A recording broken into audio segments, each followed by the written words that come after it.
falta, o problema é que está aqui é uma falta de comunicação. E as pessoas dizem, não é. Não, é falta de comunicação. Porque uma comunicação boa não é, epá, tu não percebes. Não, se tu não percebes, quem não está a comunicar bem não és tu, sou eu.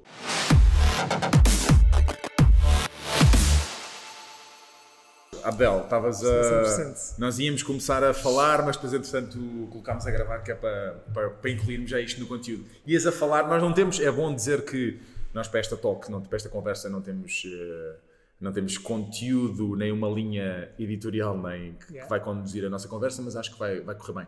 Tinhas começado a falar sobre uma opinião particular e tu tens opiniões muito particulares acerca de muitas coisas, ou grande parte das coisas. Ias a dizer sobre este tema agora atual, não é? Este flagelo que vivemos agora. E eu também tenho algo que queria partilhar contigo e queria saber também a tua opinião, que é, íamos a falar da guerra, não é? Do momento que vivemos. O que é que ias a dizer?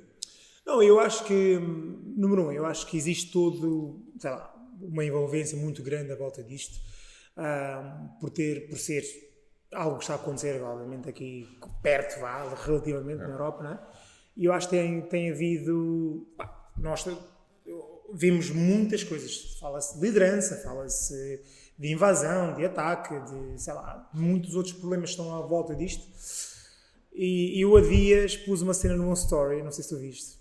E eu estava a dizer que nunca vi tantos experts em política, geopolítica, enfim, como vi nos últimos 7 dias. E das Forças Armadas, se tu reparares, acabaram os virologistas, os contratos com os virologistas acabaram e começaram agora com os das Forças Armadas. Vês generais e militares todos os dias a opinar, não é? Ou seja, ainda há pouco tempo era a Covid, não era? Por todo lado.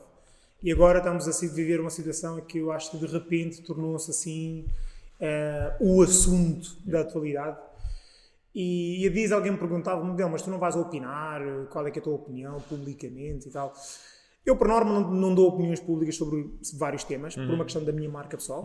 Não é que eu não tenha opinião ou que não perceba até da coisa, mas prefiro não dar. Nesse dia em particular eu senti a necessidade de, tenho que dizer qualquer coisa porque as pessoas estão a perguntar. E eu tenho uma opinião muito pessoal em relação a isso.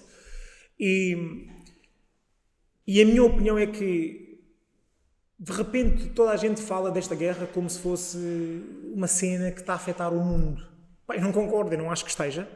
Número 1. Número 2, eu acho que existe uma hipocrisia muito grande à volta deste tema, neste momento, por uma razão muito simples.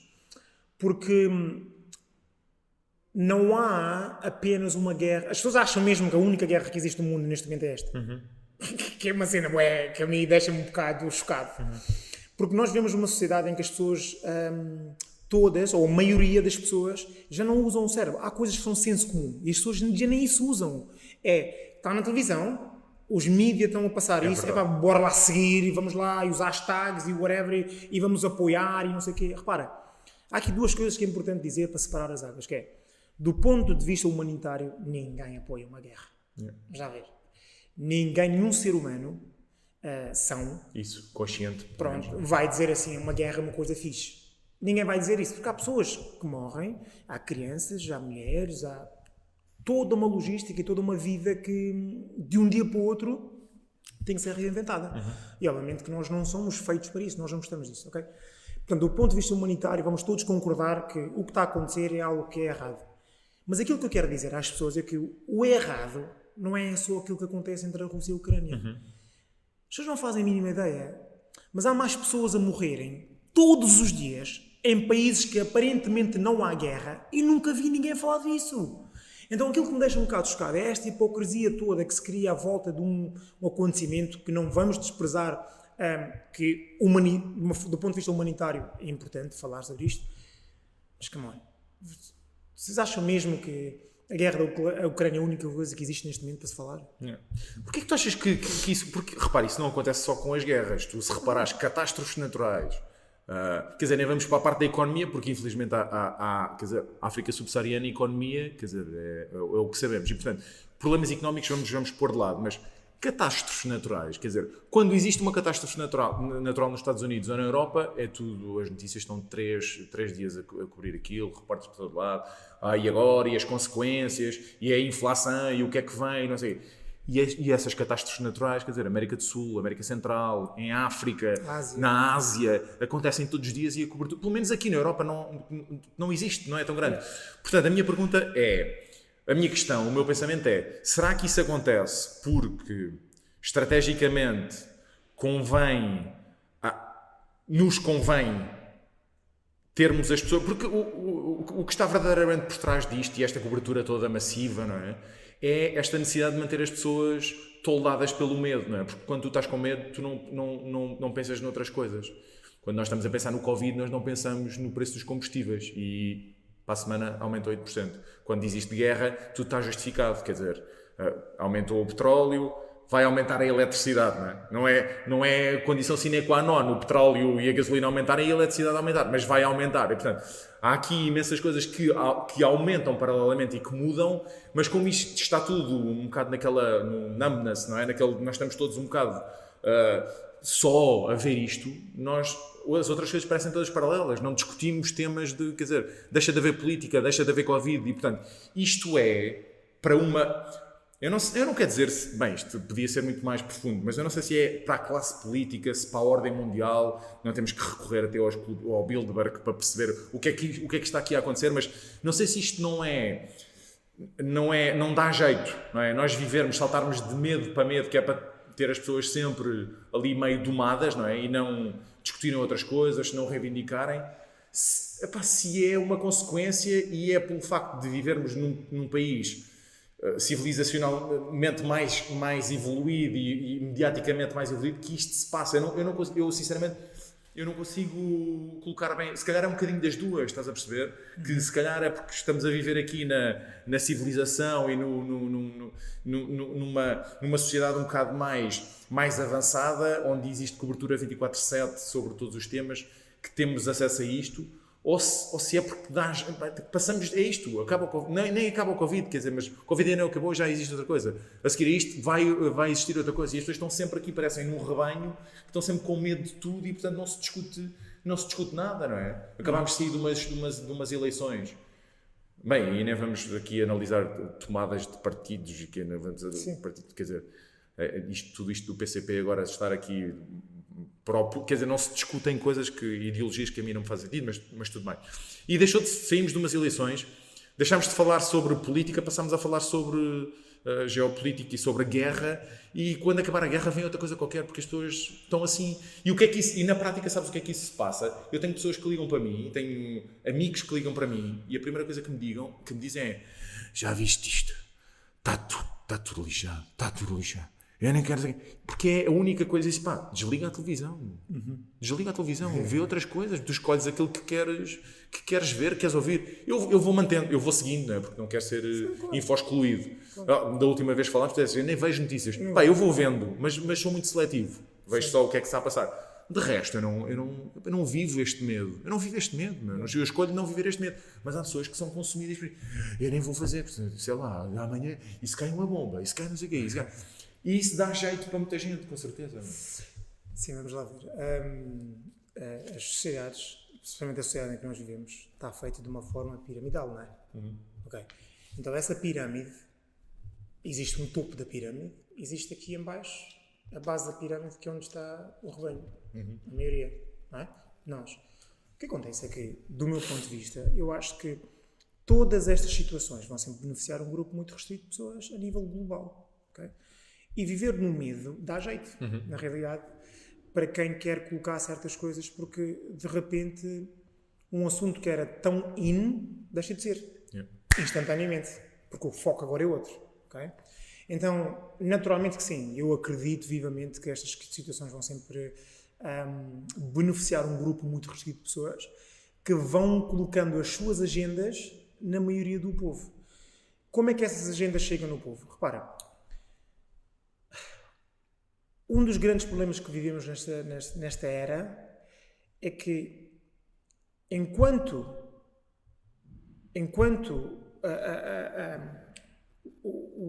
a peça decorativa em destaque nas salas continuar a ser um quadrado preto, que se chama uma televisão, nós vamos sempre continuar a viver este problema.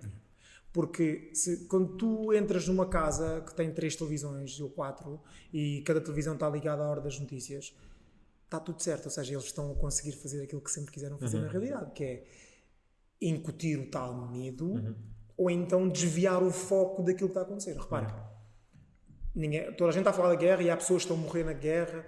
Perfeito. Perfeito. Não, perfeito do ponto de vista de notícia. Está-se a falar muito nisso, está-se a dar destaque nisso. Sim.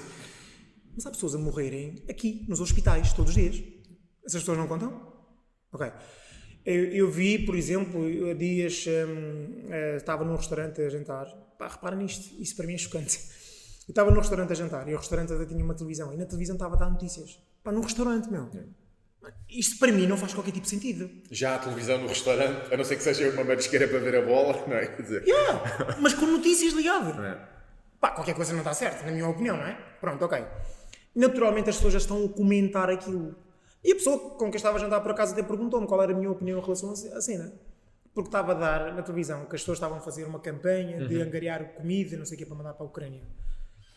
E eu disse-lhe assim, eu acho muito bem as pessoas estarem a fazer isso. Mas voltamos ao mesmo. Para mim isso é hipocrisia. Porque em Portugal, em Lisboa, e eu disse-lhe isto, neste momento que eu e tu estamos aqui no restaurante a jantar, há famílias que não comeram. 2 ruas ao lado, não é preciso...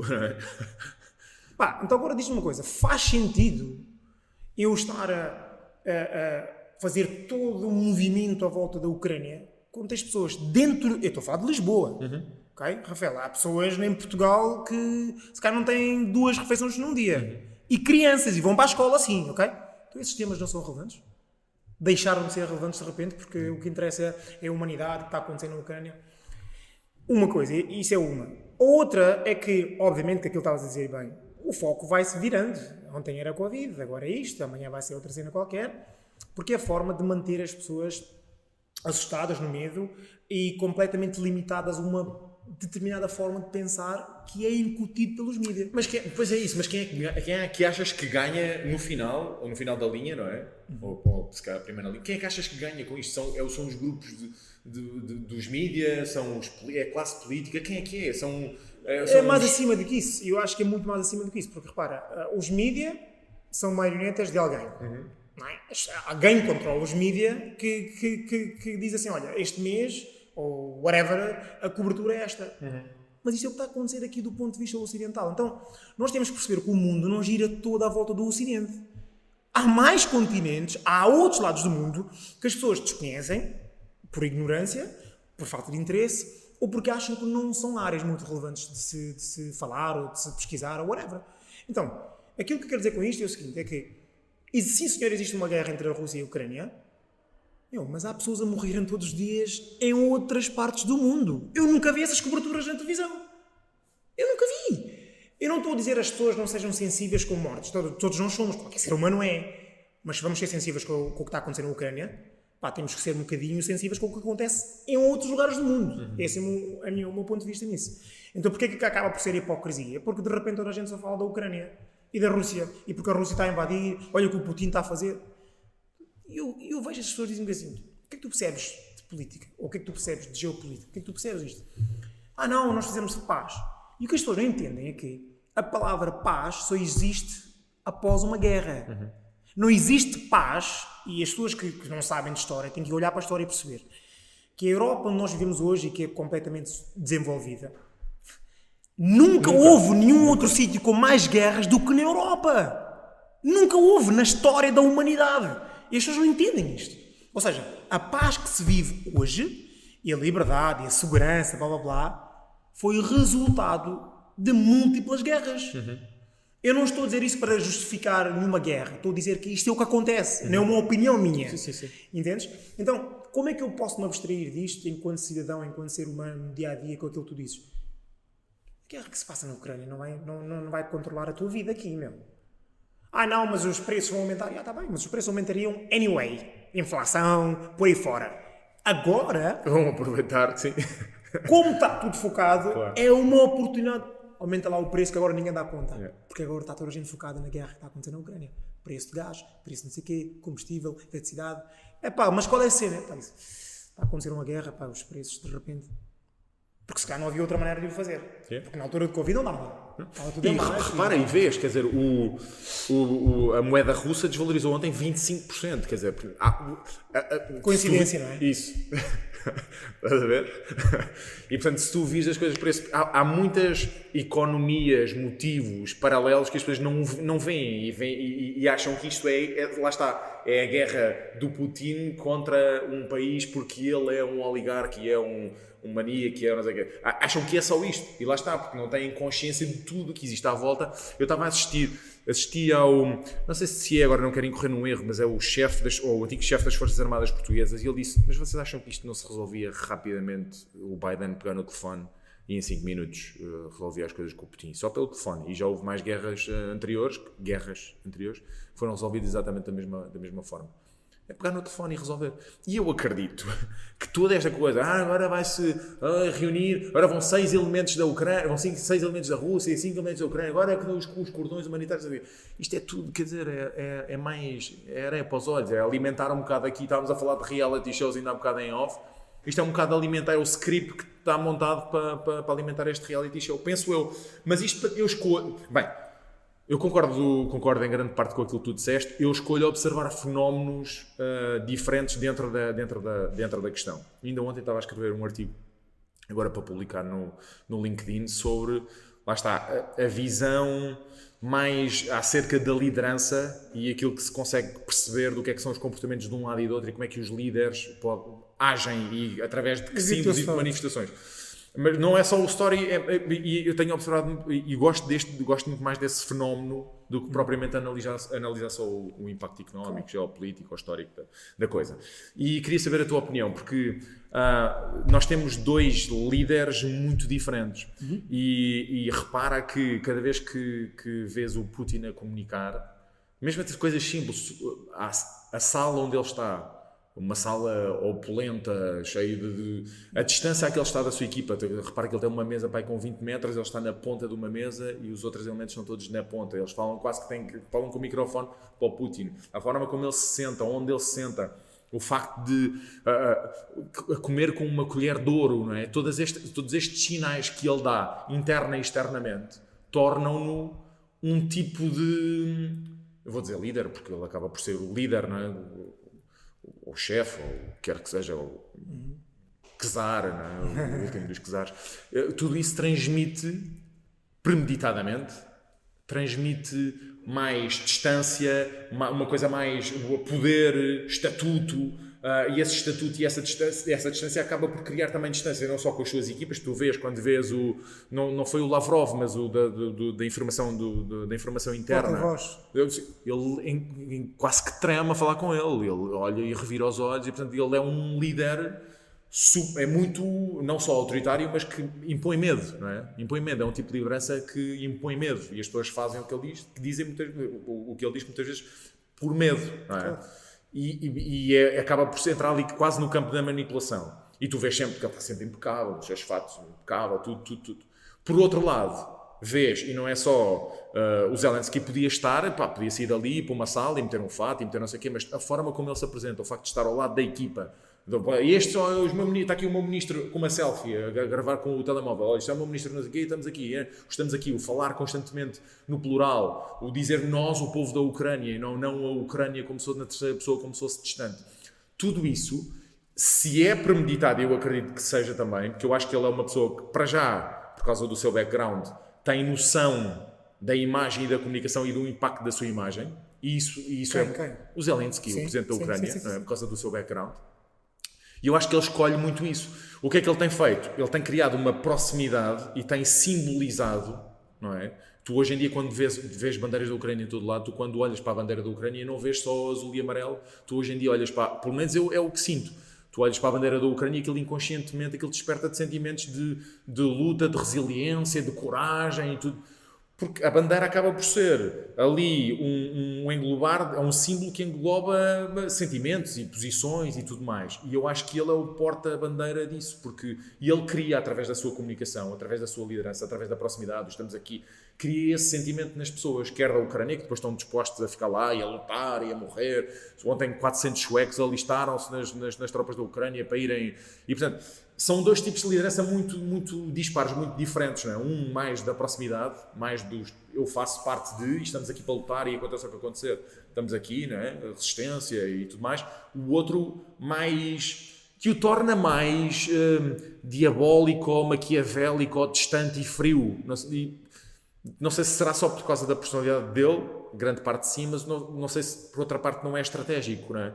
E portanto, isto para dizer o quê? Para dizer que a forma como nós escolhemos comunicar, e neste caso aqui duas formas de comunicação muito diferentes, trazem e acarretam à volta os sentimentos das pessoas e acabam por demonizar ainda mais uma das partes e a outra das partes, independentemente. E nós, quer dizer, se formos analisar politicamente algumas das decisões da Ucrânia nos últimos anos, quer dizer, convenhamos que humanitariamente se calhar eram no mínimo duvidosas.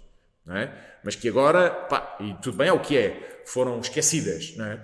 Mas acabaram por, temos aqui lá está, isto parece outra vez o script de um filme, temos o herói e o vilão, estás a ver? E portanto isto obedece aqui a uma dança quase, mas é isso, o Zelensky está aqui a personificar o símbolo da luta e da resistência e da liberdade, não é? E o outro está de uma forma mais demoníaca. Mas isto para dizer que é uma escolha, não é? É um posicionamento, não é? Cada um escolhe posicionar-se assim. E isso tem muito impacto. Quer queiramos, quer não, tem muito impacto. E eu gosto de observar estes fenómenos, que é a forma como nós comunicamos e como nos posicionamos. Aquilo que dizemos, aquilo que defendemos, a forma como dizemos, as expressões que utilizamos, aquilo que fazemos, o verbal ou não verbal, não é? Tudo isso impacta muito na imagem que os outros, sejam países, sejam grupos de pessoas ou nações, têm sobre nós. E eu gosto de dar atenção a isso também dentro destes fenómenos. Não sei se já tinhas pensado sobre isso, se não...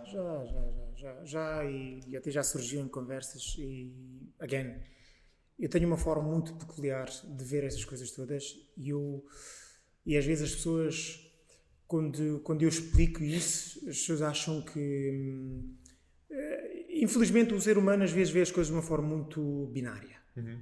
Se não é um, é dois. Se não é branco, é preto. Se não é azul, é... E as coisas às vezes não têm que ser assim. Aliás, a maior parte das coisas não são assim tão simples como as pessoas às vezes fazem crer. Outras vezes são assim e nós complicamos. Uhum. Okay? Então, aquilo que eu acho em relação a isso, claro que claramente tu já descreveste a diferença de um tipo de liderança e o outro tipo de liderança. Ambos são líderes com características de lideranças totalmente diferentes. A minha opinião em relação a isso não tenho, por uma razão muito simples. Eu acho que o que está a acontecer, por exemplo, o que o Putin está a fazer, voltando um pouco atrás, não é nada diferente daquilo que todos os reis fizeram antigamente. Uhum. É exatamente a mesma merda. Uhum. Então, porquê que agora isso é uma cena que eu não acredito que isto está a acontecer? Não precisamos ir tão atrás da monarquia. Vamos olhar o que os outros líderes fizeram e fazem recentemente em outras guerras, outras coisas. Eu nunca vi... Por exemplo, as pessoas agora de repente... Isto é uma cena popular, não é? Do povo. Epá, o presidente da Ucrânia que é... Porque ele está ali no meio da guerra. Vocês não percebem nada do que é guerra. Vocês não percebem nada de parte militar. Nenhum líder militar está na linha da frente. Não existe isso. Ok? Eu estou numa escola militar e nunca vi, em toda a história da humanidade, nenhum general ir para a linha da frente. Nunca vi isso acontecer. Então, isso não é a cena que faz o líder ser mais líder ou não. Número 1. Do ponto de vista militar. Uhum. Do ponto de vista popular, eu percebo o que é que está a acontecer, não é? Epá, ele é um dos líderes, ele está na linha da frente, ele também está disposto a morrer por mim. Isso é fixe. Do ponto de vista de liderança militar, isso não acontece. Claro. Ponto número 1. Claro. Então é muito importante dizer isso. E aquilo que o Putin está a fazer é aquilo que todos os outros líderes fizeram até aqui. Eu nunca vi, nas guerras de Iraque e não sei o quê, o presidente dos Estados Unidos ir para a guerra. Eu nunca vi isso acontecer. Mas quê? Mas agora é mau porque o Putin está a fazer isso? Repara, eu não estou aqui a defender o Putin, estou a dizer aquilo que está a acontecer. Sim. Então, número 1. Por outro lado, eu percebo exatamente aquilo que o presidente da Ucrânia também está a fazer, que é... Vamos pensar nisto do ponto de vista da vítima e do agressor. O que acontece? A vítima é a vítima, meu. A vítima é, ai meu Deus, eu preciso de apoio, apoia-me, por favor, precisamos ir lá todos, porque eu sozinho não consigo fazer. E aí está a acontecer, porque não vamos confundir aqui as coisas. Há uma grande diferença em termos de Rússia, potência e Ucrânia, não é? Então aqui, se olharmos para este caso, quem é que é a vítima? É a Ucrânia. Então, do ponto de vista da marca que ele quer fazer, por aí fora, consciente ou não, ele é a vítima e ele tem que ter todo um apoio. Okay? E como é que se faz isso do ponto de vista humanitário? Eu toco nas tuas emoções.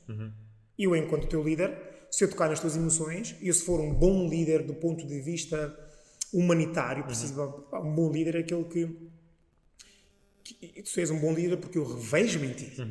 Eu agarro nas tuas causas e faço das tuas causas as minhas. Ok? Pá, e se tu vais à guerra, eu vou à guerra contigo. Está bem? E do ponto de vista ocidental, e aquilo que nós vivemos todos, isso é o melhor. Por exemplo, nós falamos muito de empresas, não é? Isso é o que tu queres que aconteça nas empresas. Mas temos que saber diferenciar uma coisa e outra. Ou seja, aquilo que o Putin está a fazer, o que é que faz? Aumenta aqui uma distância muito grande entre ele e o resto. E sabes qual é que é a imagem que ele manda? De poder. Eu aqui domino isto. E olha, não te aproximes, porque olha a mesa onde eu estou sentado. Eu estou sentado a 20 metros. Esta imagem passa para os outros países. Tu vais mesmo querer aproximar da Rússia para ir invadir. Houve uma coisa que eu acho interessante nisto tudo, que é o Ocidente fala. Ninguém vai lá. Pois é isso, eles não têm tomates. Tu começas a falar e pensas assim, peraí, porquê que ainda não houve alguém, um país que fosse lá... Ninguém vai. E eu posso te garantir que ninguém vai. Não, porque um membro da NATO, depois é o... Membro da NATO. Olha, então vamos lá ver, já agora, desse ponto de vista, porquê que ainda não meteram a Ucrânia na NATO para poderem atacar a Rússia? A Ucrânia não vai entrar para a NATO. Não, sim, temos que olhar para isso com alguma calma. Pois claro, mesmo na altura da guerra. Então pronto. Então é isto que nós temos que começar a analisar. Eu acho que as coisas não têm que ser analisadas de uma forma muito binária do género Putin, ou Rússia, Ucrânia só. É tudo que acontece à volta. Claro. O que é que está a acontecer aqui? E isto está a parecer estranho eu falar nisto publicamente, porque normalmente nunca dou opiniões sobre isto, políticas e whatever. O que está a acontecer é o seguinte, é que, repara nisto, o Ocidente, nomeadamente os Estados Unidos, pode atacar qualquer país do mundo. O que é que eles fazem? Não é ataque. Eles estão lá a proteger o mundo, não é? Porque é paz. Então foram para o Iraque fazer a paz, para o Afeganistão, estes anos todos, e estão nos países... os heróis, né? Estão nos países africanos, estão sei lá, na América do Sul, Ásia, por aí fora. E está tudo bem, porque os Estados Unidos pode fazer isso. A Rússia faz 1/3 daquilo que os Estados Unidos faz e está toda a gente histérica. Que é conquistar o mundo, não é? Manter a paz é querer. Estás a perceber? Está toda a gente histérica. E mais, a comunicação social ocidental vive muito disto, não é? E as pessoas no Ocidente depois acabam por já nem raciocinarem. Seguem aquilo que o Ocidente dita. Por exemplo, eu não vejo notícias de todo, porque eu escolho não fazê-lo, mas de certeza, isto é a minha coisa... De certeza que deve-se andar a falar muito de guerras, de destruição maciça e não sei o quê. Já se fala nisso? Já, não. Ontem a notícia era que tomaram a central nuclear numa das... Agora diz-me uma coisa. Eu não sei se isso é verdade ou não é? Até pode ser. Não, há imagens, efetivamente. Não, verdade no sentido de que se a Rússia tem ou não, tem ou não interesse em usar as bombas nucleares. Sim. Eu não faço ideia se isso é verdade ou não. Mas a verdade é o seguinte. Falar desses temas, o que é que faz? Une povos, não é? Então basicamente o Ocidente está a dizer ou estás comigo contra a Rússia ou não estás, não é? Então, e as coisas não têm que ser assim tão lineares. Eu posso chegar aqui e observar o jogo que vai acontecer entre a Rússia e a Ucrânia de fora e pensar, ok, mas o que é que está a acontecer aqui? O que é que está a acontecer aqui? Porque eu gosto disso, estrategicamente falando. Gosto de perceber qual é que é a dinâmica para perceber como é que um pensa e o outro pensa. Mas então, porquê que de repente, e é isto que nós temos que também analisar, que é, porquê que de repente quando é o Ocidente a fazer estas coisas, nomeadamente os Estados Unidos, pode atacar toda a gente, pode fazer o que quiser. Mas quando são os outros é um problema. Repara, armas nucleares. Eu nunca ouvi ninguém falar mal dos Estados Unidos por ter armas nucleares. Nunca vi. Mas o Irão não pode ter, porque eles são malucos. A Rússia não pode ter, porque eles são malucos. Não sei o quê. Mas espera aí, mas porquê? Como? Então, mas nós vivemos num bairro, não é? Tu na tua casa podes ter toda a potência que tu quiseres, porque tu vais defender. E nos Estados Unidos tens os malucos com carabinas em casa que vão para as universidades fazer genocídios. Mas quando isso acontece, é um genocídio que aconteceu. Quando é nos outros é terrorismo. Então, as pessoas já não pensam. Repara na imagem que os Estados Unidos construiu na cabeça das pessoas depois do 9/11. Tem tudo a ver com os filmes, pá. Eu estou-te a dizer, isto é tudo filmografia. É tudo o script. Mas isto que acontece, imagina, tu hoje... Querendo ou não, tu não sei, mas a maioria das pessoas, quando tu vês um muçulmano na rua, com turbantes e não sei o quê, qual é que é a primeira coisa que te vem à cabeça? A mim vem-me terrorismo. Yeah. Quem é que me deu isso na nossa cabeça? Foi os mídias, através de quem? Dos Estados Unidos. Porque eles foram atacados, que ainda não está claro essa história, do 9/11, pronto, quem acreditar assim. Então fizeram todo o mundo ir contra aqueles gajos, meu. Mas ninguém está a usar isso para raciocinar. E esta é a gravidade que nós temos, ou seja, é o follow the followers. Yeah. Aparece uma cena, eu já estou a opinar totalmente de uma forma só para o Ocidente, já não estou a ouvir Binária lá, tá yeah. Estás a perceber? Ou seja, de repente o Putin é muito a mal e não sei o quê. Agora vamos analisar uma coisa aqui.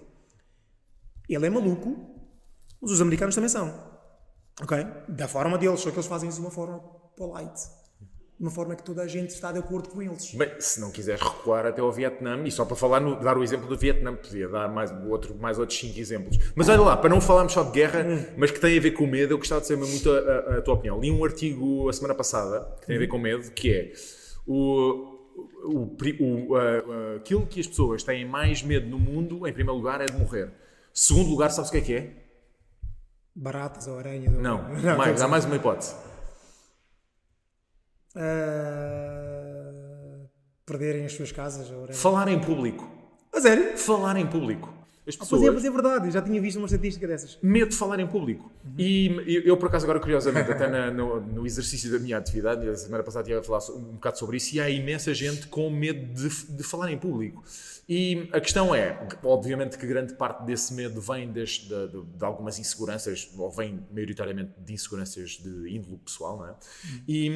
Mas há tanta gente com medo de falar em público. Porquê é que existe? Porquê é que achas que existe esse... Que isso, quer dizer, está no ranking dos medos? Tem a ver só com essa insegurança? Porquê é que achas que existe este medo e é um medo tão vincado? Repara, se nós formos a analisar o que é o medo, a priori o medo é o desconhecido. É algo, nós temos medo de algo que nós não sabemos o que é. Okay? As pessoas têm medo de escuro porque elas não sabem o que é que acontece no escuro. Okay?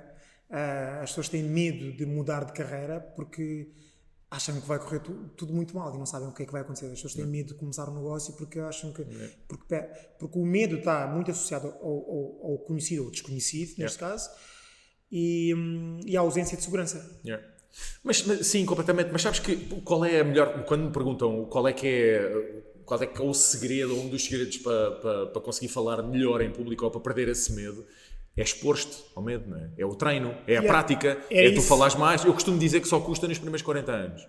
Isto só custa nos primeiros 40 anos, é uma das primeiras coisas que eu digo. Mas é isso, porque as pessoas depois não se expõem ao seu medo e ficam com mais medo. E depois não se expõem e ficam com mais medo. E acaba por ser aquilo uma roda e a primeira coisa é expor-te ao medo. E há coisas que tu, obviamente, podes fazer para minimizar esse milhares medo. De coisas. Há imensas coisas que tu podes fazer. Conhecer bem a matéria, quer dizer, sentiste seguro, estares no teu A-game naquele dia, estás confortável contigo, estás com um look até sharp que te deixa assim mais confortável. Há imensas coisas. Mas o primeiro é isso que entronca muito aqui com os negócios, que é, se tu tens medo, expõe-te e lida com isso quando surgir, não é? Sim, isto tem isso é muito fácil dizer. Okay? A verdade é que nós não estamos desenhados por defeito para isso. O que acontece com o ser humano é, nós estamos desenhados por defeito para tu estares na tua zona de conforto e seguro. Então, a nossa mente reptiliana é isso. Por defeito é isso que nos leva sempre. Ou seja, sempre que tu sentes a necessidade de teres que fazer algo que nunca fizeste antes, a tua mente reptiliana vem ao de cima e diz, cuidado que isto pode acontecer. Porquê? Ele vai ao teu subconsciente e vai tentar procurar registros de outros momentos que tu tiveste assim e que correu bem ou correu mal. Claro. Normalmente ele vai à procura daquilo que correu mal. O correu mal. E por isso mantém-te com medo. Lembra-te da última vez que tentaste falar ao público e bloqueaste? E tu, eu tenho medo de falar ao público. Porquê? Porque nós estamos desenhados para nos mantermos seguros e confortáveis. Então, o medo de falar ao público, as pessoas não têm medo de falar ao público. Têm medo do que as pessoas pensam sobre elas. Não é? Ok? As pessoas não têm... Repare, porque nós estamos aqui publicamente a falar. Ok? Não temos uma audiência física toda aqui à nossa volta. Mas isto é público. Sim. Nós não temos... Porque se tivermos o one-to-one, as pessoas falam. Sim. Ok. Então não é o medo de falar ao público. O que é que nós fazemos? O que é que paralisa a maior parte de nós? É o medo do julgamento. O que é que as pessoas vão pensar se eu gaguejar? O que é que as pessoas vão pensar se eu não souber o conteúdo? Então o que é que acontece? Como seres humanos, nós por defeito, também queremos pertencer. Nós queremos estar num grupo e sermos aceitos. Nós fizemos isto desde putos, não é? Então, quando eu entro para um sítio que à partida é desconfortável para mim, voltamos à mente reptiliana, isto é completamente desconfortável, número 1, começa logo de uma forma, os químicos todos a subirem. Número 1. Número 2 é, vou pertencer ou não vou pertencer e vou ser bem visto e vou ser aceito ou não. Então, e estes pensamentos, porque não te esqueças de uma coisa, os resultados que nós queremos gerar em qualquer coisa que fazemos, tem a ver com entrar em ação. Portanto, quando tu dizias, tens é que praticar, entrar em ação é que te vai trazer resultados diferentes ou os mesmos, se continuas a fazer as mesmas cenas. Mas aquilo que as pessoas não entendem é, o que é que faz-me entrar em ação? Porquê que eu vou entrar em ação e fazer? Ora, o que está por trás disso é tomar uma tomada de decisão. Eu decido, vou fazer não sei o quê, e eu entro em ação para fazer. Ok. Mas há toda uma outra componente por trás da decisão, que se chamam as emoções. As minhas emoções vão determinar que tipo de decisões que eu vou tomar para depois então entrar em ação. Um exemplo muito clássico. Tu estás num relacionamento tóxico, tu sabes conscientemente que estás num relacionamento tóxico, mas emocionalmente mantens-te ali. Então, há certas emoções que se tu não mudares, tu nunca vais decidir sair dessa relação, para depois entrares em ação e sair. Mas então o que é que depende das minhas emoções? Abdiel, ok, isso é tudo muito giro, já percebi, para eu ter resultados tenho que entrar em ação, para entrar em ação tenho que tomar uma decisão, o que influencia as minhas decisões são as minhas emoções, mas e as minhas emoções? Como é que eu faço isso? Ora, tem a ver com os teus pensamentos. Os pensamentos que eu gero... Sim, e alimentas. Estão diretamente ligados às emoções que eu vou tirar dali, não é? E o que é que nós fazemos por defeito? Nós pensamos negativo, por defeito. Porquê? Estou no escuro, mais uma vez, eu estou a pensar e criar todos os pensamentos negativos. Vai acontecer isto, vai acontecer aquilo, vai acontecer aquilo. E eu, nestes pensamentos, estou a gerar um tipo de emoções, certo? Então, eu depois tenho que tomar uma certa decisão. E o que acontece no falar em público é exatamente isso. Ou seja, o que é que acontece com a maior parte? Vamos estudar, e todos nós fazemos isso. O que é que acontece antes? Estás numas fases iniciais dos primeiros tais 20 anos de falar ao público. O que é que acontece antes de entrares no palco? Tu estás a gerar pensamentos altamente negativos. Tu estás a dizer que as pessoas vão me julgar, não vão coisa, eu vou gaguejar e guess what? É isso que vai acontecer na realidade, porque tu estás a criar isso. Então, é importantíssimo perceber que, por isso é que eu, por exemplo, quando faço talks publicamente, eu costumo dizer o máximo que é, eu quero sempre chegar vazio e sair cheio. O que é que a maior parte das pessoas fazem? Chegam cheias... De dogmas, de problemas, de julgamentos, de expectativas. E mais, porquê que as pessoas chegam nas apresentações e esquecem-se do que estão a dizer? Repara, já aconteceu isto, não é? Que é eu estar num talk a dar-me uma branca, que é aquilo que nós dizemos, mas tu fora desse talk lembras de tudo. Ok? Ou numa discussão, e passares a discussão e digas assim, porquê que eu não lhe disse aquilo? Tá? Nunca ninguém nos explicou isto, porque o que acontece é que na nossa mente consciente, só consegues ter entre 5 a 7 coisas ao mesmo tempo. Ok? Entre 5 a 7. E eu oscilo ali. O que acontece é que se tu chegas para uma discussão, se chegas para uma apresentação, já vais com o disco regido cheio, já não consegues registar nada. E daí dar-te a branca quando tu estás a fazer uma apresentação. E isto é muito importante dizer, porque a maior parte das pessoas não sabe isto. Mas o que é que fazes na prática para esvaziar esse disco rígido? Quando tu dizes, eu entro, o que é que isso é, como é que isso se manifesta na prática? O que é que fazes? Ok, muito simples. Passas o foco de ti para o público. O que é que acontece quando tu chegas a um toque? A maior parte das pessoas estão com o foco nelas. Vai correr mal, eu vou gaguejar, eu não sei o que eu vou o conteúdo. Estás a focar em ti. Certo?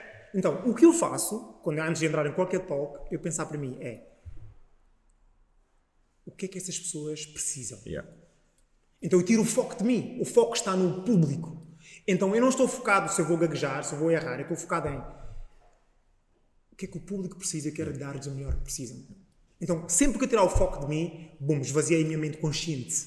Não estou conscientemente a gerar 1000 pensamentos aqui. Então assim, isso é uma forma muito simples. Mas por exemplo, praticar falar ao público. Uma das coisas que eu ensino os meus alunos e os meus estudantes a fazer, que foi a forma que eu me comecei, na realidade. As pessoas hoje olham para mim e acham, tu falas ao público, tens uma vontade, tu és brutal. Nem sempre foi assim, como deves calcular. E para a maioria das pessoas, aliás, nunca é sempre assim, do início. Então, eu era aquela pessoa que também nas aulas tinha um pavor a fazer apresentações. Lá está, eu já chegava completamente cheio, porque sou eu, vou errar, não era? Então, o que é que eu comecei a fazer? E eu aprendi isto num livro que eu li. Hoje em dia todos temos telefones. E uma das formas mais fáceis de tu aprenderes, praticares a falar em público é usar o teu telefone. Como é que fazes isso? Eu e tu estamos a trocar mensagens. Por cada mensagem escrita que tu mandas, eu agarro no meu telefone e faço um vídeo e respondo-te. Yeah? Porquê? O que é que a maior parte das pessoas dizem? Ai, não gosto de me ver, não gosto de ouvir a minha voz. Certo? E esse é o ponto de partida. Começas a fazer isso com quem? Com as pessoas mais próximas de ti, não é? E naturalmente tu vais ganhando mais confiança. Porque aquilo que tu disseste há bocado. Queres falar ao público? Tens que falar ao público. Eu não posso aprender a jogar ténis sem jogar ténis. Eu não posso aprender a falar ao público sem falar ao público. Mas é um primeiro passo a dar. Para jogar ténis, tem que aprender a pegar na raquete, o que é uma raquete, por aí fora. Agarra no telefone, mandaste-me uma mensagem, eu respondo com um vídeo e mando para ti.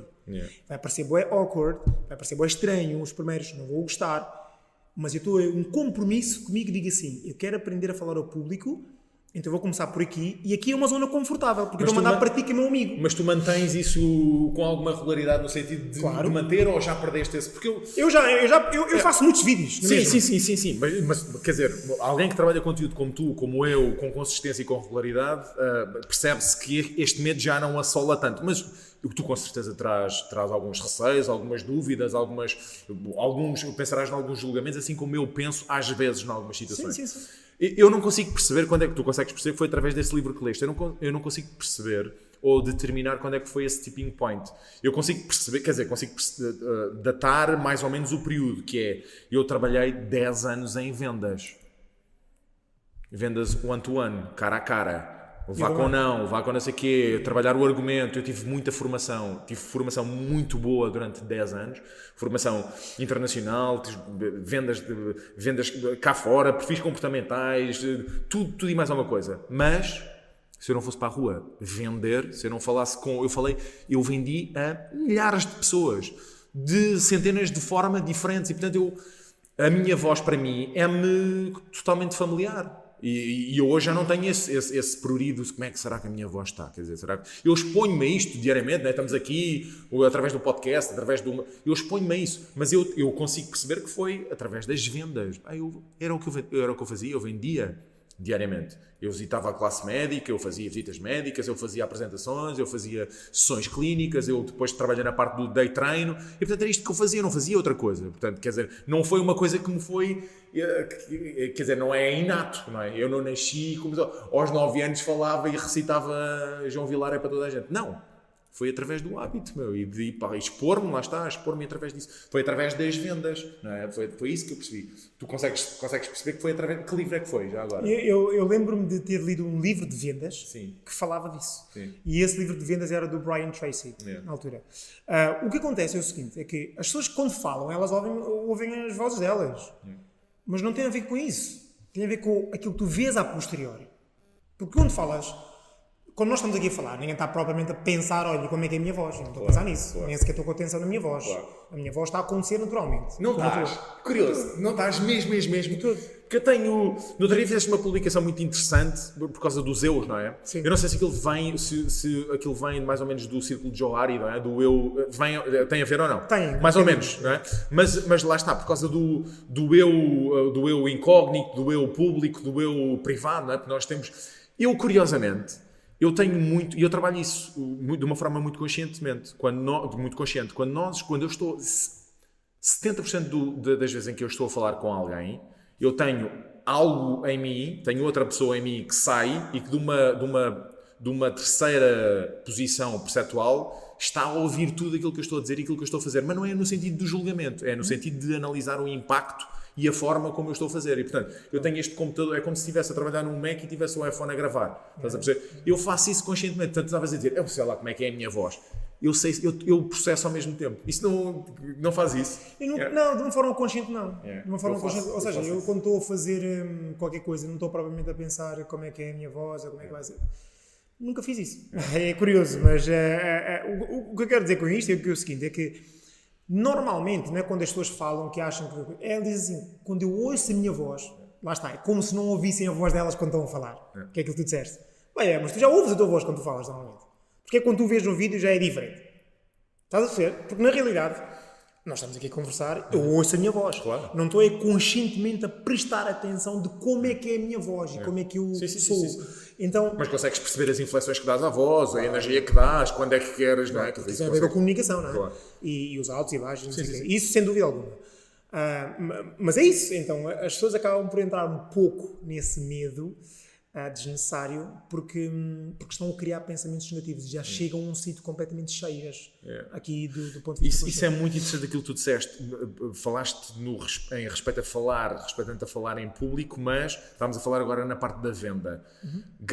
Sempre que eu treino alguém, que dou formação na parte da venda, os vendedores têm uma questão, têm um desafio muito grande, que é, estão sempre preocupados. Mas sim, sim, têm vários. Tem variadíssimos, mas tu disseste uma coisa que eu queria pegar mesmo por aí. Sim. Tu disseste, como é que eu esvazio a minha mente? Eu esvazio porque eu estou concentrado naquilo que a minha audiência quer. Eu só estou concentrado neles. Os vendedores sofrem do mesmo síndrome, não é do mesmo síndrome, deviam sofrer do mesmo síndrome, mas é ao contrário. Eles só estão concentrados naquilo que eles querem dizer e não estão concentrados na pessoa a quem estão a vender, com quem estão a comunicar. Estão só agora vou dizer isto, agora tinha este argumento. Diz lá o que é que vais dizer que eu a seguir digo-te já isto, não é? E é... Não, é totalmente ao contrário. Não é? Mas é aquilo que tu acabaste de falar agora. Comunicação. E as pessoas não sabem. Isto é muito estranho, mas a maior parte das pessoas sabe falar, mas muito poucas pessoas sabem comunicar. Atenção. E as pessoas acham que comunicação tem a ver com eu falar. Ora, há vários tipos. Há duas classes de comunicação verbal. E a comunicação não verbal. E a não verbal, as pessoas acham que só existe uma. Há uma infinita comunicação não verbal, nomeadamente aquilo que eu estou a fazer com a minha expressão facial, em conjugação com as minhas mãos, com o meu corpo, o tom da tua voz, com isso aquilo tudo é uma comunicação não verbal. A escrita é uma comunicação não verbal. Então, a maior parte das pessoas fazem isso porquê? Porque é aquilo que eu digo. Ainda ontem estava a dizer isso, que há uma grande diferença entre ouvir e escutar. E as pessoas ouvem e não escutam. Ouvir é cala-te ou fala tu rápido, porque eu tenho aqui uma cena para te dizer. Isso é escutar, isso é ouvir. Escutar, eu estar ativamente, por isso é que se chama uma escuta ativa, eu estar ativamente a escutar o que tu me estás a dizer, a processar o que estás a dizer, para depois então responder baseado na informação que chegou até mim. Por isso é que existe um receptor e um emissor, não é? E o que acontece na maior parte das vezes, quando as pessoas acham que... Ainda ontem estava a assistir uma cena que estava a dizer o problema é que está aqui é uma falta de comunicação. E as pessoas dizem, não é. Não é falta de comunicação. Porque uma comunicação boa não é... Epá, tu não percebes. Não, se tu não percebes, quem não está a comunicar bem não és tu, sou eu. É porque eu estou-te a dizer alguma coisa que não está a chegar a esse lado. Ou seja, eu estou a emitir a minha voz numa determinada frequência que não está a registrar daquela lado. Não existe a conexão, não se criou ali um rapport que permite estarem na mesma sintonia. Então, nos vendedores, e eu fui vendedor durante muito tempo e eu dou formação a vendedores, é isso que acontece. Ou seja, já chegam, como lá está, as pessoas que fazem apresentações já com a cena toda programada e gravada aqui. Muitas das vezes os vendedores já chegam. Como é que eu sei isso? Porque eu também já fiz isso. Já chegava a algumas reuniões, porque já estudei a cena, então já sei que ele vai dizer isto. E se ele não disser aquilo?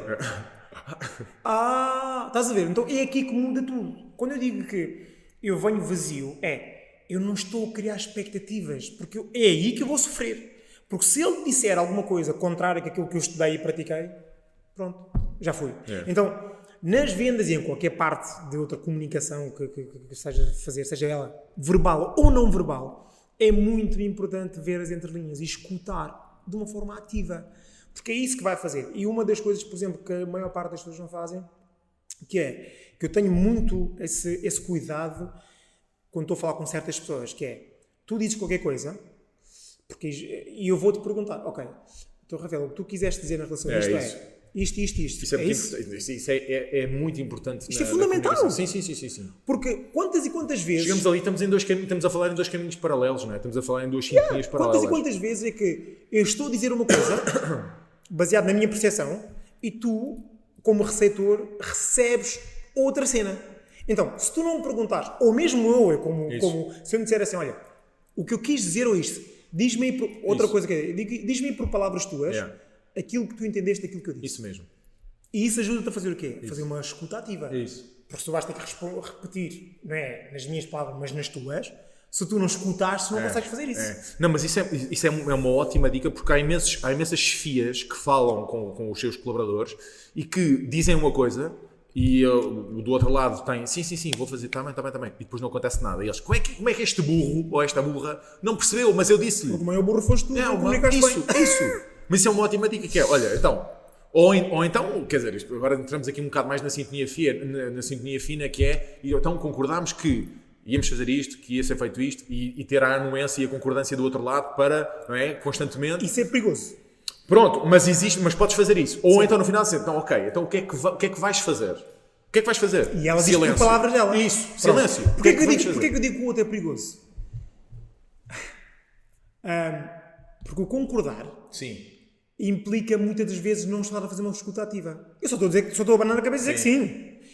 Olha, Abdel, então, mas olha, percebes que então tu concordas que tens de fazer isto? Sim, concordo. Mas eu estou com a cabeça noutras cenas. Sim. E eu disse que concordava. Tá bem, mas aí estás desligado. Porque aquela concordância de fazes a pergunta, ok, vimos que isto e isto. E a pessoa diz sim. E vimos que isto e isto e isto. E a pessoa diz genuinamente sim. Está provado que neurologicamente, mesmo que seja através de microcompromissos, a venda está prática. Se ela concordar 1, 2, 3 vezes, a venda está propriamente... Mas já aconteceu o contrário. Que existe o commitment. Sim. A pessoa dizer que sim, chega na hora de assinar... Sim, claro. E mas está a dizer que sim, que é pensar novamente. Sim. Porquê? Sim. Por isso é que eu digo que isso tem uma nuance. Tem a parte perigosa, por causa disso. A pessoa pode dizer que sim, mas depois não... Mas quando tu obrigas a pessoa a dizer nas palavras dela, não nas tuas palavras, nas minhas palavras, aquilo que eu... absorvi e entendi daquilo que tu disseste, aí é seguro sempre. Porque aí vou-te dizer, e se eu estiver a repetir algo que não seja nada daquilo que tu disseste, vais dizer, não. O que eu quis dizer foi isto. Podes-me repetir nas tuas palavras. E isso é sempre garantido. É um bocado a chave da aprendizagem, não é? Aquilo que tu retens quando lês, aquilo que tu retens quando contas e aquilo que tu retens quando fazes, não é? Portanto, uma pessoa dizer e verbalizar aquilo que ouviu, quer dizer, aqui não há... É isso mesmo. Eu faço exatamente a mesma coisa. Então, o que é que vais fazer? E deixar a outra pessoa... Mas depois eu digo, não foi isso que... As outras pessoas estão sempre constantemente... Não foi isso que eu digo. Não, deixar a outra pessoa dizer, porque é sempre muito mais... está sempre muito mais próximo de acontecer. Comunicar é fundamental. Nós falámos disso no último podcast, não é? Eu ouvi Warren Buffett dizia que na escolha entre uma pessoa com a escolaridade máxima ou uma pessoa que soubesse comunicar, ele escolhia sempre sem hesitações a pessoa que sabia comunicar. E ele disse uma coisa dessas, que é qualquer pessoa que aposte na comunicação e saiba comunicar bem, consegue triplicar os seus rendimentos com a comunicação. E as pessoas pensam, não, mas como é que isso é possível? Só com comunicar? Porque a comunicação é tudo. É tudo, é isso. Repara, nós estamos a falar de vendas. A venda é comunicação, não é? Se tu não souberes comunicar, garanto-te que não vais vender nada. Okay? Então, como é que eu sei isso? Porque eu durante muito tempo não vendi nada. Como vendedor. Então, a comunicação é fundamental. Até nesta questão que nós estávamos a analisar há pouco, as questões das lideranças ou não. Tu seres um líder que não sabe comunicar, tens um problema gravíssimo dentro da organização ou dentro da estrutura que estás a liderar. Não é? E isso depois vai afetar todo o resto. Um impacto enorme psicológico nas pessoas, emocional nas pessoas e resultados, que é aquilo que na realidade tu queres atingir mais e melhor. Master, última pergunta antes de terminarmos, que eu estou mesmo em cima da hora, que é, eu queria saber muito a tua opinião sobre procrastinação e como é que podemos acabar a procrastinação. Porque, vou-te perguntar se tu, com certeza também sofrerás às vezes, eu mesmo uma pessoa particularmente ativa e regrada e disciplinada e metódica, há alturas ou períodos da minha vida em que eu confesso que tendo a procrastinar. Às vezes normalmente coisas que eu não gosto assim tanto de fazer, porque gosto de fazer, sou o primeiro a chegar, mas normalmente nós procrastinamos naquilo que não temos tanto prazer a fazer. O que eu queria saber de ti, queria saber a tua opinião é, quando está a tocar a campainha da procrastinação, o que é que nós podemos... Há aquela... Eu tenho um segredo, que é, quando não me apetece, eu conto até 5 e vou e levanto-me e saio. Agora, quando é uma coisa um bocado mais profunda, que é um projeto que temos na gaveta, que temos para fazer algo, uma coisa que temos que fazer que não nos dê tanto prazer, então até dá, mas nós arranjamos sempre outra coisa para fazer, arrumar a gaveta das cuecas e das meias, ver aquela série que falta, não sei o quê. Como é que tu lidas com a procrastinação? Para já, se tu sofres da procrastinação, e quais é que são os segredos ou algumas dicas que possas utilizar? Número 1, esclarecer uma coisa que é muito importante. Não há nenhum ser humano no mundo que não procrastina. Não existe. procrastinação é algo que não dá para erradicar. Fica já também claro. Não? Toda a gente, não dá. Que chatice. Não dá para erradicar porque tu és um ser humano, tu não és um robô. Não é? É. Pronto. Então, que fique claro que toda a gente procrastina em alguma coisa da sua vida. Okay? E em alguma área da sua vida. Eu, inclusive. Okay? E não é por sermos super disciplinados que nós não procrastinamos. Porque isso aconteceria se tu deixasses de ser humano. Não é? Então, esse é o ponto número 1. Toda a gente procrastina. Agora, como é que nós podemos diminuir a procrastinação é o tema. Não é erradicar, porque não dá. Então como é que nós podemos diminuir a procrastinação? Então, para já perceber que o que é que faz-me eu procrastinar, e tu já disseste uma das coisas, a cena do perder o interesse. Ou seja, nós procrastinamos por centenas de razões, mas há 3 razões principais que eu acredito e acontecem comigo, que é, número 1, nós procrastinamos por falta de clareza. Se eu não sei bem sequer por onde começar, há outras cenas melhores para fazer. Ou seja, falta de clareza. Imagina, é o tal caso do elefante. Tens um elefante à tua frente, começas a comer o elefante por onde? Aquilo é tão grande que tu não sabes por onde começas. Então, como não sabes, vais adiante. Okay? Número 1. Número 2 tem a ver com aquilo que tu falaste há pouco, interesse. Tenho interesse nisto ou não? E quando eu não tenho interesse, o que é que eu faço? Eu vou arranjar alguma coisa que me dê mais prazer. Interesse igual prazer, recompensa. Uma recompensa, normalmente são emoções. Não é? Eu como chocolate dependendo do meu estado emocional, porque aquilo depois faz-me sentir, não sei o que, eu liberto dopamina. Então, interesse ou não interesse vai fazer com que eu procrastine. A outra coisa tem a ver com impacto. Ou seja, se o projeto que tu tens, e já vou dar um exemplo, já vais perceber isto. Se o projeto que tu tens para fazer não tiver um impacto imediato na tua vida, tu não vês o porquê de fazer agora. Exemplo. Quantas e quantas vezes, não sei se te aconteceu, mas a mim aconteceu imenso enquanto estudava, estudar a noite anterior, antes do teste. Porquê? Porque uma semana antes não tinha um impacto na tua vida, mas uma noite antes tem, porque a cena acontece amanhã. Então, tu andaste a procrastinar durante um mês ou uma semana, mas na noite anterior tu já meteste querendo tu ou não fazer aquilo. Porque há um impacto imediato a acontecer no dia seguinte. Então, estas 3 razões, se todos nós percebermos isto, percebemos que nós procrastinamos por essas razões. Agora, como é que nós fazemos para diminuir a procrastinação? Simples. Falaste umas regras, tenho que fazer uma cena, precisa ser feita, quando até 5, levanto-me e vou. Tudo bem, mas há situações que não vais querer fazer isso. Então, uma das coisas que faz com que nós procrastinemos mais tem a ver com o nível de distração que nós temos à nossa volta. Imagina, há pessoas que vão para o trabalho e que têm o telemóvel em cima da mesa, computador aberto nas redes sociais, a música a dar. Voltando a essa questão do interesse, tu vais fazer aquilo que tu tens mais interesse, que te faz sentir bem, onde vais libertar mais dopamina, certo? Então, como é que eu trabalho? Eu desligo-me completamente das distrações. Número 1, eu limpo a minha secretária. Só está lá o meu computador e o teclado. Também e o rádio. Não há mais nada à volta. Assim. Para eliminar as distrações. O meu telefone está no modo não incomodar até 1 da tarde, todos os dias. E não está no meu escritório, meu. Quando eu quero fazer um trabalho focado, o meu telefone está no quarto, está na sala, está noutro sítio e completamente desativado. Ninguém me consegue contactar. Elimino todo. Porquê que eu faço? Eu torno difícil o que é fácil. Não é? O que é tornar difícil o que é fácil? O fácil é ter lá o telefone, é ter lá as ligações, não sei o quê. Eu tenho aplicações no meu Mac que, durante um período de tempo... Fazes isso e ia-te perguntar isso. Trabalhas com slots de... Durante um período de tempo, eu não consigo sequer aceder à internet. Isto é um nível... Não é internet, a certas páginas. Porquê que eu faço isso? Porque eu torno difícil o que é fácil. O fácil é eu ir navegar em coisas porque eu não tenho interesse nisto que eu estou a fazer. Então eu elimino essas coisas todas. Então eu torno fácil o que é difícil e aquilo que seria fácil, faço mais difícil para mim, né? E vice-versa. Sim. E é um pouco isto. Porque e a terceira, mas teste, há 3, essa é a segunda. Qual é que é a terceira coisa que... Faltava aí uma. Sim, e depois é o tempo. Porque tem a ver com o nível de concentração. Por exemplo, nós não conseguimos estar super concentrados por um período muito longo. Isso. Ok, por exemplo, há muitas técnicas disso, não é? Sim, o Pomodoro, mas há outras técnicas. O que acontece é que nós desvalorizamos isso. Repara, alguém dizia assim, olha, foca-te, pá, durante 25 minutos ou 30 minutos eu só fazer este trabalho. Mas eu preciso de mais horas. As pessoas acham que é pouco, né? Né? Experimenta trabalhar 25 minutos concentrado, focado, sem distrações. Pronto, o que acontece é que as pessoas fazem isso porquê? Porque in between está a acontecer coisas. E sabias que, por exemplo, quando tu estás focado a fazer um trabalho qualquer, sabias que o simples facto de tu parares e olhares para o telefone, para as notificações, porque isso faz... Já foste.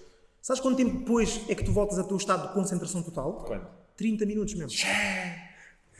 Agora imagina nós 3 vezes olhar para o telemóvel, 1h30 já foi. Não, sim. Para tu voltares ao estado de concentração total. Só que a maior parte das pessoas nunca chegam a perceber isto. E é isto que vai acontecer com todos nós.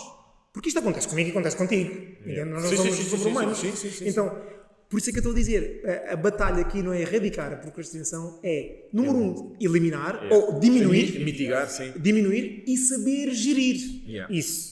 Não é? Porque quantas e quantas vezes vais aparecer coisas inesperadas, não sei o que mais, tudo muito bem. Mas quando eu quero fazer um trabalho focado, depois tens outra coisa que eu uso muito, que tem a ver com o nível de frequências de som. Okay?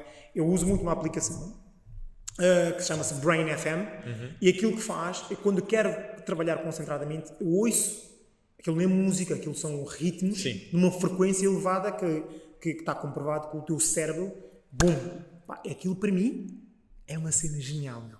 Juro-te. E o tempo de concentração total é bué reduzido. Ou seja, de eu colocar os fones, começar a ouvir aquilo e começar a trabalhar mesmo focado, é um período bué curto. Mas depois continuas a ouvir enquanto estás a trabalhar ou desligas a partir do momento em que é entras em para trabalhares.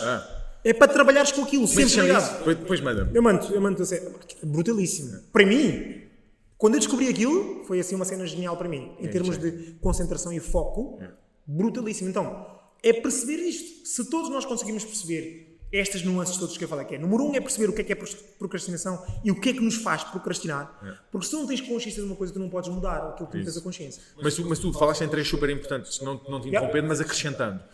Eu acrescentaria uma que vai ao encontro daquilo que tu disseste por causa do impacto. Sabes o que é que eu faço muitas vezes? É quando tenho que fazer alguma coisa que não me apetece, que não quero. Nós trabalhamos muito, como tu sabes, em busca do prazer ou na fuga da dor. Não é? Eu penso no impacto que eu não fazer aquilo vai causar. Na tua vida. Isso, na minha vida, na família. Ou na vida de outras pessoas. É isso que eu penso. Olha, se eu não fizer isto, que impacto é que isto vai ter? Eu como não quero, não é? Nenhum de nós quer sofrer dor, sentir dor ou causar dor a outras pessoas, aquilo acaba por fazer ali um kick e dar-me um boost na... Sem dúvida. Mas o que acontece também, uma coisa que é muito importante dizer, é que as pessoas, infelizmente, cada vez mais, e não interessa o nível de formação que tu tens, as pessoas não sabem diferenciar o que é importante, urgente, as pessoas não sabem. Então, tu chegas então às empresas, como eu trabalhava nos escritórios, isto é importante, faz aí, mas importante, o que é que quer dizer importante? O que é que quer dizer urgente, não é? E o que é que não é urgente? E as pessoas não sabem fazer este tipo de distinções. E naturalmente, tu não sabendo fazer este tipo de distinções, tu vais acabar por procrastinar ainda mais. Quantas e quantas vezes que eu sei que tenho 3 coisas para fazer e vou escolher a mais fácil, certo? Claro. É aquilo que nós fazemos. Porque o teu cérebro, mente reptiliana, mantém-te a fazer o quê? Conforto e... Tu fazes o contrário ou não? Tu começas a engolir o sapo logo de manhã? 100%. Também eu. Eu faço a cena maior. Porquê que isto é importante?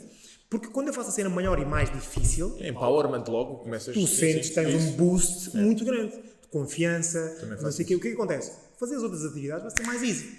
Mas a maioria das pessoas faz o contrário, que é aquilo que eu também fazia, que era começar pela mais fácil, de dar prazer, fazer isto, ser mais simples. A metade, eu já não pego mais no grande. Claro. Procrastino. Impacto, não sei o quê, interesse, falta de clareza, portanto aquilo é tão grande que eu não sei por onde começar. Então, aquilo que eu, por exemplo, faço é... Partes em pequenas tarefas. Pequenas tarefas. Por exemplo, é definir, por exemplo, as pessoas dizem assim, eu estou a escrever um livro, não é? Agora, para escrever. Se eu pensar do ponto de vista do livro, eu nunca vou começar aquilo. Claro, é hercúleo, não é? Esforço... Mas é aquilo que eu faço. Eu esforço e faço isto. Digo assim, Abdel, não. Só tens que ir para o escritório. Só isso. Cheguei ao escritório. Já estou no escritório. Abdel, agora só tens que ligar o computador.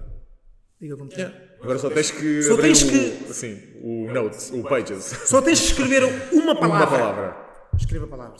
Faz uma frase agora. Vá lá. Faz uma frase. Okay? E se calhar aí estás no flow. E começa a coisa. Mas repara que eu não ponho uma pressão em mim de fazer o livro. Eu digo... Eu hoje vou para o escritório. A mesma coisa com o ginásio. As pessoas dizem, Del, mas como é que tu consegues ter a motivação? Às 6h30 estás no ginásio. Eu não tenho motivação todos os dias. Ok? Fica já muito claro. Mas aquilo que eu muitas vezes tenho que fazer é uma negociação comigo. Que é, Del, só tens que te levantar e vestir. Eu já vestia. Agora só tens que andar lá abaixo E chegar. e pegar nas chaves do carro. Pegar nas chaves do carro. Agora só tens que ir para o carro. E agora só tens que ir vai só ao ginásio. Podes até não treinar, mas vai só até lá. Pronto, já cheguei lá. Pá, já que aqui estou, vou treinar. Pá, mas só vou fazer 10 minutos. Às vezes nós temos que fazer este tipo de negociações connosco. Sim. Diariamente. Eu faço isso diariamente. Porque não apetece. Sei comigo, diariamente. Estás a perceber? Porque não apetece. Mas, Sim. mas depois, quando tu pões as coisas ainda por cima desse ponto de vista que tu disseste agora para acrescentar, que foi qual é que é o impacto de eu não fazer isto? Não é? Porque nós normalmente, eu costumo dizer que quando tu colocares a dor do lado certo da equação, tu tornas-te imparável. Sim. Mas porque nós, a maioria de nós fazemos o quê? Colocamos a dor do lado errado da equação. Que é, eu preciso de alimentar melhor, eu preciso de emagrecer, como as pessoas dizem. Mas eu vou começar a cena na segunda-feira. Então, sábado e domingo, o que é que eu faço? Arrebento com tudo. Doces comigo. Pá, porque na segunda-feira eu vou começar uma cena nova. Ora, isso é colocar a dor do lado errado da equação. Porque se tu pensares assim, se tu soubesses, voltando um bocado ao cena do impacto, se tu soubesses que se começa aquela porcaria toda, vais morrer imediatamente, comias? Não comias. Ou fumar. Não fazias. Mas como a cena é longo termo, vais procrastinar, parar de fazer. Estás a ver? Então é um pouco isso. E tem muito a ver com as nossas negociações. Meu irmão, estamos mesmo no tempo. Tenho que... Claro. É sempre um prazer. Muito obrigado mais uma vez. Estar aqui nestas